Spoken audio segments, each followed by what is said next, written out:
자, 오늘은 대속죄일 세 번째 시간입니다. 그래서 대속죄일이 우리 가운데 참 신앙 성경적으로 가장 중요한 말씀이기 때문에 오늘 세 번째 말씀까지 하겠습니다. 자, 우리가 첫 번째 시간에 우리 대속죄일은 어떤 유대 절기상 어떤 위치인가를 살펴봤습니다. 대속죄일은 유대력으로 7월 10일입니다. 그래서 유대는 이제 7월 1일을 나팔절로 불고요. 나팔절로 해서 이제 모든 것이 새롭게 하는 새해로 7월 1일을 시작합니다. 자, 그리고 나팔이 불리고 열흘 뒤에 이제 7월 10일에 이스라엘 전역에 속죄 의식을 치릅니다. 그리고 마지막 추수로 해서 7월 15일에 초막절을 일주일 동안 지키게 됩니다. 자, 그래서 7월 15일에 마지막 추수하는 때가 그러니까 마지막 심판의 때인데, 그 전에 이스라엘 전역에 이스라엘 백성들의 그 죄를 속하는 의식이 7월 10일 대속죄일에 있었던 겁니다. 자, 그래서 우리가 살펴보는 이 대속죄일은 우리가 예수 그리스도로 인해서 우리의 모든 죄가 씻김을 받아 이제 새 하늘과 새 땅에 영원한 천국에 들어가는 것을 준비하는 것을 이제 대속죄일이 지금 말씀하시는 겁니다. 여러분, 이 유대력을 우리 3대 절기, 성경에 나와 있는 3대 절기, 정확히는 7대 절기인데, 여러분 이것을 우리가 좀 숙지하고 있어야 됩니다.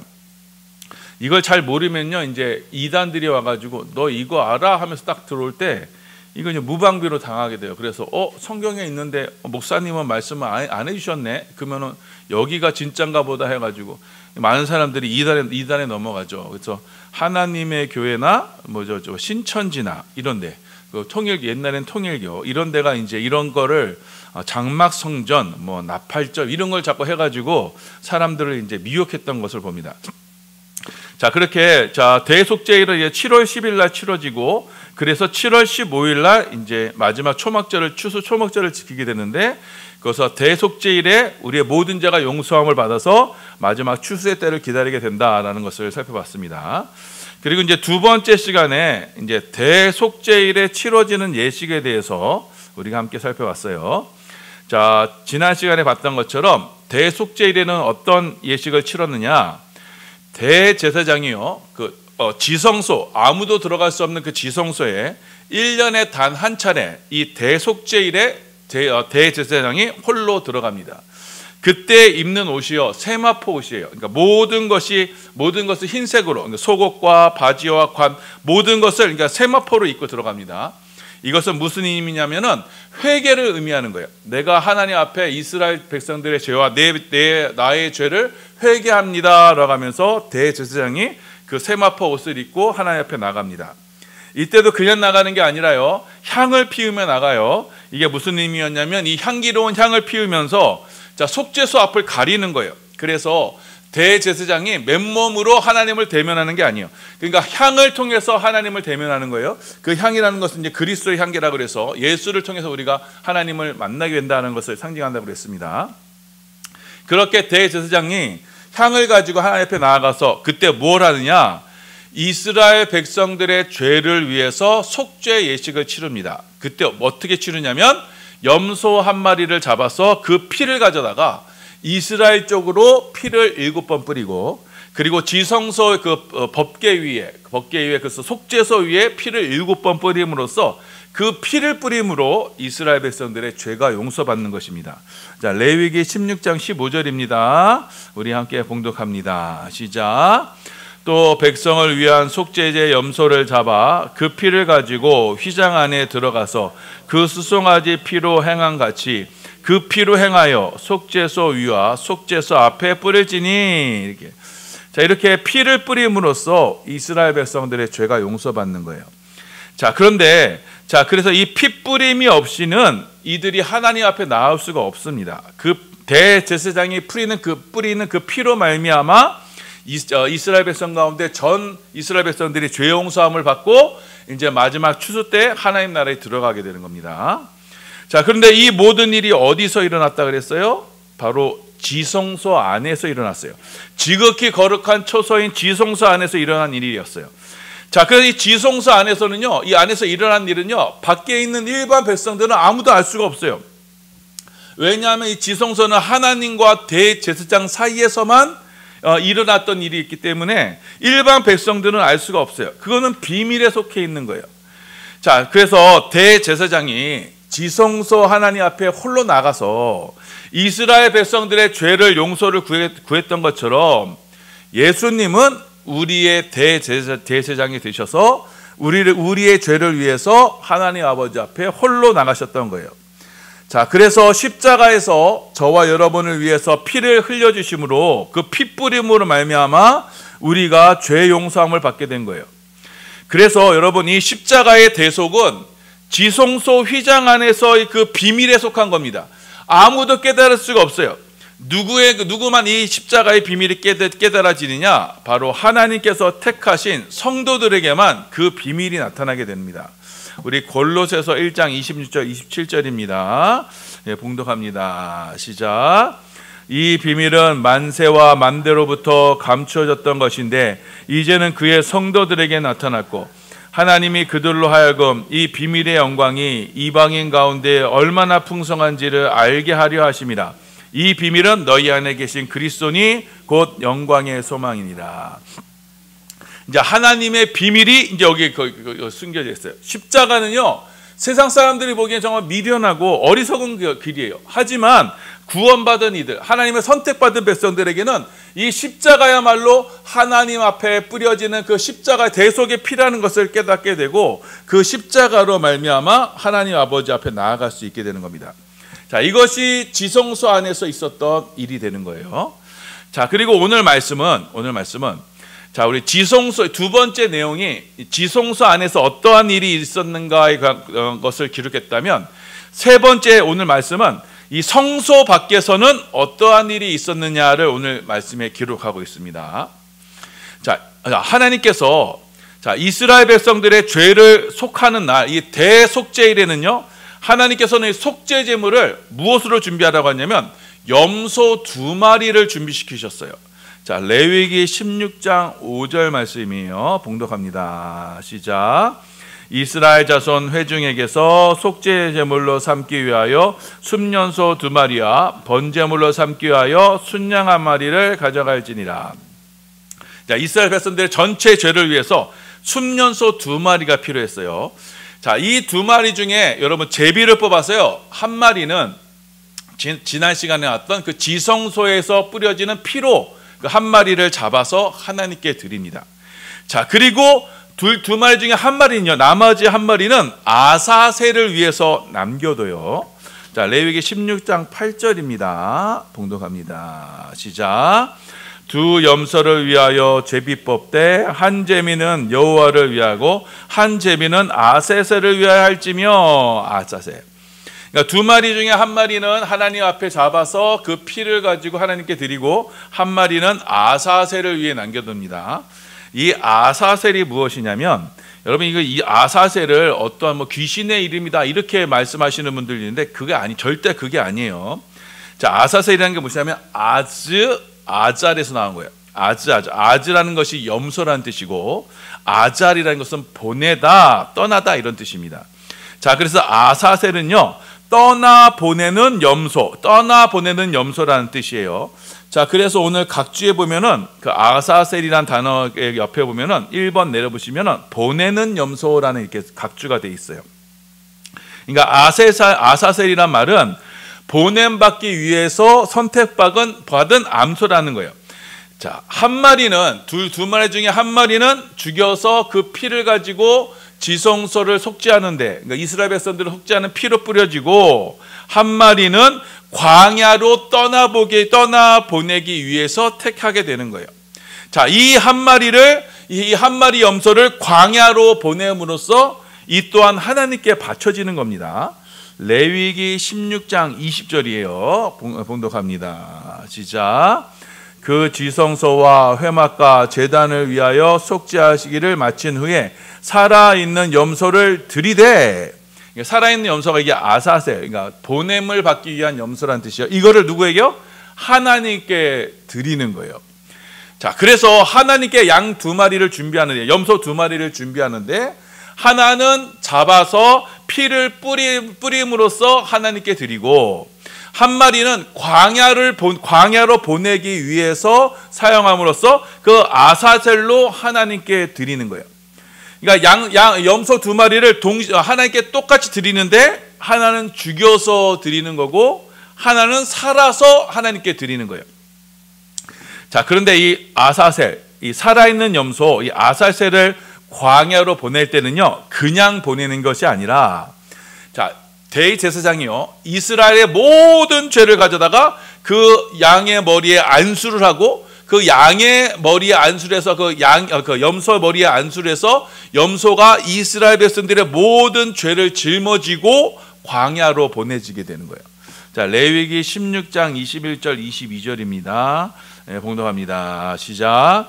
아론은 그의 두 손으로 살아있는 염소 머리에 안수하여 이스라엘 자손의 모든 불의와 그 범한 모든 죄를 아뢰고 그 죄를 염소의 머리에 두어 미리 정한 사람에게 맡겨 광야로 보낼지니 염소가 그들의 모든 불의를 지고 접근하긴 어려운 땅에 이르거든 그는 그 염소를 광야에 놓을지니라. 자, 대제사장이 이 아사셀 염소를 광야로 보낼 때는요, 자, 보세요. 21절에 염소의 머리에 안수를 합니다. 어떻게 안수를 하면서 뭐예요? 이스라엘 자손의 모든 불의와 범한 죄를 그 머리 위에 다 전가시키는 거예요. 자, 그래서 그 죄를 염소의 머리에 두어서 그 염소가 이스라엘 백성들의 모든 죄를 짊어지고, 이거 22절에 뭐예요? 자, 그 염소가 그들의 불의를 짊어지고 접근하기 어려운 땅에 이르거든 그는 그 염소를 광야에 놓을지라. 그러니까 사람이 이스라엘 염소가 다시 돌아오지 못할 만큼 멀리 가서 거기서 염소를 놓아주게 되는 거예요. 자, 이것은 어떠한 의미가 있느냐? 자, 이스라엘 죄를 속하는 것은요, 두 가지의 방식으로 지금 나타난다는 것을 우리에게 말씀합니다. 첫 번째는 지성소 안에서 그 염소를 잡아서 그 피로, 염소를 죽여서 그 피로 이스라엘 백성들의 죄를 용서해 주시는 거예요. 자, 누가 이스라엘 백성들의 죄를 용서해 주세요? 하나님께서 이스라엘 백성들의 죄를 용서해 주세요. 자, 하나님께서 그 뿌려진 피를 보고 이스라엘에게는 너는 이제 죄가 없다라고 이렇게 선언해 주시는 거예요. 그런데 그것이 끝이 아니라는 거예요. 자, 분명히 죄는 이스라엘 안에 존재해요. 죄와 죄에 따른 그 기억과 상처와 그 죄의 현상들이 이스라엘 가운데 여전히 남아 있어요. 이스라엘 안에 있는 그 죄와 죄로 인한 저주, 죄의 흔적들, 그 죄의 실체적인 세력을 어떻게 해요? 다 아사셀에게 전가시켜서 아사셀을 멀리 떠나보내게 되는 거예요. 자, 그럼으로써 이스라엘 안에 있던 모든 죄의 세력이 아사셀에 의해서 광야로 멀리 떨어져 나가게 되는 거예요. 그래서 이 아사셀 염소로 인해서 이스라엘은요, 그 죄와 죄로 인한 영향력, 과거의 아픈 기억과 상처들, 그 모든 것에서부터 이제는 해방이 되는 거예요. 죄로 인해서 이제 죄로부터 분리가 되는 거예요. 그 아사셀로 말미암아 분리가 되는 거예요. 이것이 바로 거룩하게 되는 겁니다. 자, 그래서 이스라엘 백성들은 아사셀 염소를 보냄으로써 이제는 우리의 죄가 우리에게서 떠나갔다. 나를 괴롭혔던 그 과거의 죄의 상처, 죄의 아픔, 죄의 유산들, 죄의 잔재들, 이 모든 것이 내게서 떠나갔다. 이렇게 선언할 수 있게 되는 거예요. 무엇을 통해서요? 바로 아사셀 염소를 통해서요. 자, 그렇다면 여러분, 이 아사셀 염소가 상징하는 것은 무엇이겠어요? 바로 우리 주 예수 그리스도를 상징하는 거예요. 자, 예수님은 이 땅에 오셔서요, 저와 여러분의 죄의 짐을 대신 짊어지기 위해서 이 땅에 오신 거예요. 자, 요한복음 1장 29절입니다. 봉독합니다. 시작. 이튿날 요한이 예수께서 자기에게 나으심을 보고 이르되 보라, 세상 죄를 지고 가는 하나님의 어린 양이로다. 자, 예수님은 마치 아사셀 염소처럼 그 이스라엘 백성들의 모든 죄를 자신의 머리에 짊어지고 갔던 그 아사셀 염소처럼 예수님은 이 땅 가운데 오실 때 뭐예요? 세상 죄를 지고 가는 하나님의 어린 양으로 이 땅에 오시게 된 거예요.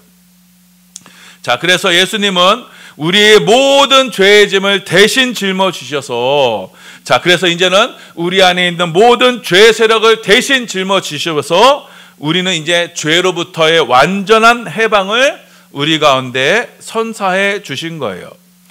자, 그래서 예수님의 이 십자가 사건은요, 두 가지 의미가 있는 거예요. 첫째는 하나님 앞에서 우리의 죄가 용서받는 거예요. 하나님께서 그 십자가의 피를 보시고 우리의 모든 죄를 용서해 주신 거예요. 두 번째, 우리 안에 있는 이 죄의 실체, 죄에 실존하는 그 영적인 죄의 세력을 없애신 사건이 바로 이 십자가 사건인 거예요. 자, 요한일서 3장 8절입니다. 함께 봉독합니다. 시작. 죄를 짓는 자는 마귀에게 속하나니 마귀는 처음부터 범죄함이라. 하나님의 아들이 나타나신 것은 마귀의 일을 멸하려 하심이라. 자, 마귀는요, 죄의 조성자예요. 그 죄를 짓게 함으로써 마귀에게 속하게 하는 거예요. 자, 근데 하나님의 아들 예수님이 이 땅에 오신 것은 뭐 하라고 오셨다는 거예요? 마귀의 일을 멸하려고 오신 거예요. 사람들로 하여금 그 죄를 짓게 만들고 그 죄로 말미암아 죄책감과 죄의 유산과 죄의 빚을 지게 해서 마귀에게 속하게 했던 그 모든 것을 멸하려고 이 땅에 예수님이 오신 거예요. 자, 그래서 우리가 예수 그리스도를 우리가 예수 믿는 사람들이 죄를 분명 지을 수도 있어요. 하지만 우리는 죄에 계속 머무를 수가 없어요. 왜요? 우리는 죄의 세력부터 완전히 해방된 존재들이에요. 죄가 더 이상 우리를 올가매거나 우리를 억누르거나 우리를 지배할 수가 없어요. 은혜가 우리를 주관하고 예수님이 우리를 온전히 주장하세요. 그렇기 때문에 우리는 죄와는 상관없는 의로운 자가 됐기 때문에 우리는 더 이상 죄가 시키는 대로 하지 않을 수가 있어요. 이 일을 위해서 예수님이 오신 거예요. 우리 안에 있는 모든 죄의 값, 모든 죄의 세력들을 다 십자가에서 다 물리쳐 주신 거예요. 자, 물론 우리는요, 죄를 짓고 자주 넘어지게 됩니다. 자, 그런데 예수님의 십자가는, 예수님께서 저와 여러분을 위해서 흘리신 그 십자가의 피는 우리의 모든 죄의 값을 이미 다 용서하셨어요. 다 지불하셨어요. 그래서 우리가 지었던 과거의 죄, 현재의 죄, 미래의 모든 죄의 값도 예수님께서 다 값을 치르셨어요. 그렇기 때문에 죄는 더 이상 우리 가운데 합당하고 정당한 권리를 행사할 수가 없어요. 그래서 우리 안에는요, 이 죄과 그 죄의 세력인 마귀가 우리 가운데 영향력을 끼칠 수가 없어요. 왜냐하면 예수님이 십자가에서 그 모든 것을 해결해 주셨기 때문이에요. 자, 우리 안에 죄에서 우리 안에 왕노릇하던 그 죄의 세력을 예수님께서 치워버리시고 십자가로 다 없애버리시고 대신 우리 가운데 성령을 부어주심으로 이제는 성령 안에서 이제는 죄를 멀리할 수 있는, 자, 거룩한 삶을 살게 하시는 거예요. 그게 바로 예수님이 이 땅에서 아사셀로 오신 의미가 되는 거예요. 그래서 예수님과 함께 바로 이 십자가를 지는 사람들은요, 우리 안에 이 죄로부터의 자유함을 누릴 수 있게 되는 겁니다. 자, 우리 마태복음 11장 28절 30절입니다. 봉독합니다. 시작. 수고하고 무거운 짐진 자들아, 다 내게로 오라. 내가 너희를 쉬게 하리라.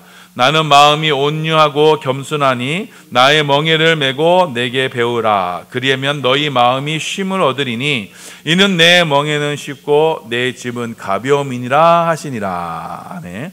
자, 여러분 이 말씀을 여러분 지금 방금 살펴본 아사셀 염소와 연관지어서 지금 생각하셔야 됩니다. 중요한 말씀이에요. 자, 예수님을 따르는 제자들에게 뭐라고 말씀하셨어요? 누구든지 나를 따라오려거든 자기를 부인하고 자기 십자가를 지고 나를 따를 것이라고 말씀하셨어요. 예수님께서 저와 여러분을 위해서 십자가를 지고 지금 골고다로 십자가를 지고 가시는데 우리에게도 동일한 것을 말씀하셨어요. 자기를 부인하고 자기 십자가를 지고 나를 따르라. 자, 그래서 주님과 함께 그 십자가, 주님의 십자가의 멍에를 함께 동참하는 삶, 주님과 함께 십자가에 예수님의 멍에를 함께 매는 사람은요, 그때 뭐가 돼요? 죄로부터 자유를 누릴 수 있게 되는 거예요. 왜냐하면 예수님이 우리의 죄의 짐을 대신 지시기 때문이에요. 자, 그래서 우리는요, 겉으로 보기에는 예수님과 함께 십자가를 지면서 그 겉으로 보기에는 무거운 짐을 지고 힘들게 사는 것 같지만 그 안에는 뭐예요? 보면 쉼과 평안이 있어요. 왜요? 예수님께서 우리의 모든 죄와 그 모든 짐을 다 대신 짊어지시고 가기 때문이에요. 자, 우리가 주님과 함께 십자가를 지고 주님을 따를 때 우리는 우리의 모든 죄의 짐을 주님께서 대신 져주시기 때문에 우리는 무겁지 않고 쉽고 가볍게 주님을 따를 수가 있게 되는 거예요. 자, 그래서 우리는 아사셀로 오신 예수님과 함께 어떻게 되는 거예요? 십자가를 지고 우리도 동일하게 예수님과 함께 광야로 나가게 되는 거예요. 광야로 주님과 그 아사셀 예수님과 함께, 그와 함께 우리는 광야로 나가는 것이 우리가 주님과 함께하는 방법인 거예요. 자, 히브리서 13장 12절 15절입니다. 네, 봉독합니다. 시작. 그러므로 예수도 자기 피로써 백성을 거룩하게 하려고 성문 밖에서 고난을 받으셨느니라. 그런즉 우리도 그의 칠욕을 짊어지고 영문 밖으로 그에게 나아가자. 우리가 여기에는 영구한 도성이 없으므로 장차 올 것을 찾나니 그러므로 우리는 예수로 말미암아 항상 찬송의 제사를 하나님께 드리자. 이는 그 이름을 증언하는 입술의 열매니라. 아멘. 자, 12절 보세요. 그러므로 예수도 자기 피로써 백성을 거룩하게 하려고 뭐요? 성문 밖에서 고난을 받으셨느니라. 그러니까 아사셀 염소와 같이 우리의 모든 죄를 짊어지고 성문 밖으로 고난받고 고난하는 광야로 내쫓기듯이 내쫓기시게 되는 거예요. 자, 그런데 우리가 그 십자가를 지고 내쫓기신 예수님을 보면서 히브리서 기자가 뭐라 그래요? 13절. 그런즉 우리도 그의 치욕을 짊어지고 그의 십자가를 함께 지고, 그러니까 누구든지 나를 따라오려거든 자기를 부인하고 자기 십자가를 지고 나를 따르라 하셨던 그 주님의 말씀처럼 우리도 그의 치욕, 십자가를 짊어지고 연문 밖으로 그에게 나가자. 주님과 함께 나가자. 그 주님과 십자가를 함께하고 주님의 멍에를 메고 주님과 함께 가자. 그럼으로써 우리는 하나님께 영광을 돌리게 된다. 이렇게 말씀하고 있는 거예요. 지금 히브리서 기자는 우리에게 예수님께서 십자가를 짊어지시고 영문 밖 광야로 아사셀로 나가셨으니 우리도 동일하게 그의 치욕을 짊어지고 그의 십자가를 함께 지고 우리도 똑같이 영문 밖으로 아사셀 염소처럼 우리도 똑같이 나아가자. 이렇게 지금 말씀하고 있어요. 영문 밖 광야로 나아가자. 이렇게 말씀하고 있어요. 광야는요, 아무것도 없는 곳이에요. 사람이 살지 않는 곳이에요. 황량한 곳이에요. 누구나 거기 소망을 두지 않습니다. 자, 이스라엘 백성들이 바로 이 광야 40년 인생길을 걸었죠. 자, 예수님이 바로 이 광야에서 마귀에게 시험을 받으셨습니다. 그 척박한 광야 인생길에 우리는 예수님만을 의지하여 예수님과 함께해서 예수님이 지신 그 십자가를 지고 함께 예수님의 멍에를 메고 주님을 따를 때, 그때 우리의 짐은, 우리의 마음의 짐과 우리의 멍에는 쉽고 가벼워집니다. 그때 우리는 마귀의 시험을 이기게 되어 마귀의 일을 멸하신 예수님과 함께 마귀에게 승리하며 우리를 위한 영구한 도성, 천국을 향해서 한 걸음 한 걸음 나아갈 수 있게 되는 거예요.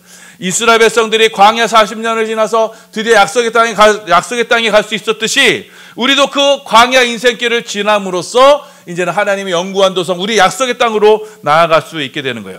이거는 어떻게 된다고요?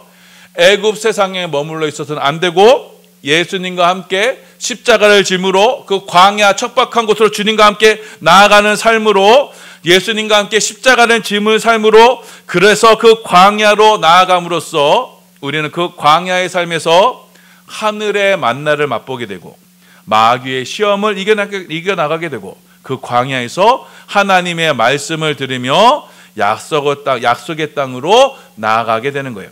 천국으로 나아갈 수 있게 되는 거예요. 이것이 바로 아사셀 염소가 저와 여러분에게 교훈하시는 겁니다. 자, 그래서 우리가 예수 그리스도의 십자가로 말미암아 하나님 아버지 앞에서 죄 용서함을 받은 우리는요, 이제는 아사셀 염소와 같이 예수님과 함께 십자가를 지고 광야로 나가는 삶을 살아가야 되는 거예요. 광야의 그 척박한 현실을 이제 마주쳐야 돼요. 피해서는 안 돼요. 그 광야의 척박한 현실, 오직 거기에서 예수님만 믿고 예수님과 딱 달라붙어서 예수님과 함께 멍에를 메고 그 길을 함께 가는 것이 바로 믿음이라는 거예요. 우리가 그 영구한 오늘 말씀에 나오는 것처럼 그 지성소 안에서만 머물러 있어서 안 된다는 거예요. 그 광야로 나아가야 된다는 거예요. 예수님과 함께 광야의 삶 한복판으로 들어가서 우리의 모든 죄와 악을 물리치신 예수님과 함께 그 광야의 길을 한 걸음 한 걸음 내디디며 이제 천국의 소망을 두며 약속의 땅을 향해 전진해 나가는 것, 이것이 바로 죄 사함을 받은 하나님의 백성들이 나아가야 될 길인 거예요. 자, 그러니 우리가, 저와 여러분이 예수를 믿고 우리가 나아가야 될 곳은, 여러분, 세상의 화려한 곳, 애굽의 화려한 궁성, 바로의 화려한 궁궐이 아니라 우리는 이제는 광야의 척박한 땅, 믿음이 아니면 갈 수 없는 땅. 자, 아골골짝 빈들에도 주님과 함께 동행하면서 주님과 함께 십자가의 멍에를 지고 그 십자가의 길을 갈 때 우리는 믿음으로 이 세상과 구별된 거룩한 삶을 살 수 있게 되는 거예요. 그 길을 걸어갈 때에만 우리는 약속의 땅, 우리에게 허락하신 약속의 땅, 우리 영원한 본향 천국에 갈 수 있게 되는 거예요.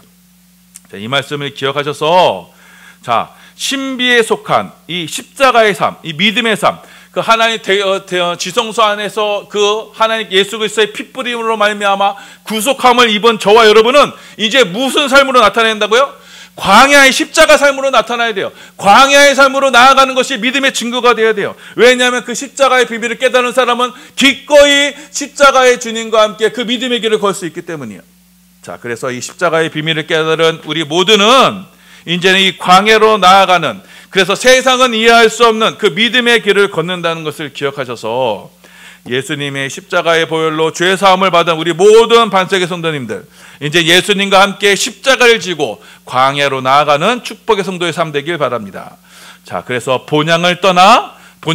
이제는 본향을 떠나 믿음의 땅으로 우리 한 걸음 한 걸음 나아가는 것이 우리의 삶 사명이요 삶의 목표임을 기억하셔서 이제는 이 세상의 화려함을 위해서 사는 것이 아니라 세상 죄를 짊어지시고 가시는 그 예수님과 함께 믿음의 길, 십자가의 길을 걸어가는 우리 모든 반석의 성도님들 다 되시기를 예수님의 이름으로 소원하며 축원합니다. 아멘.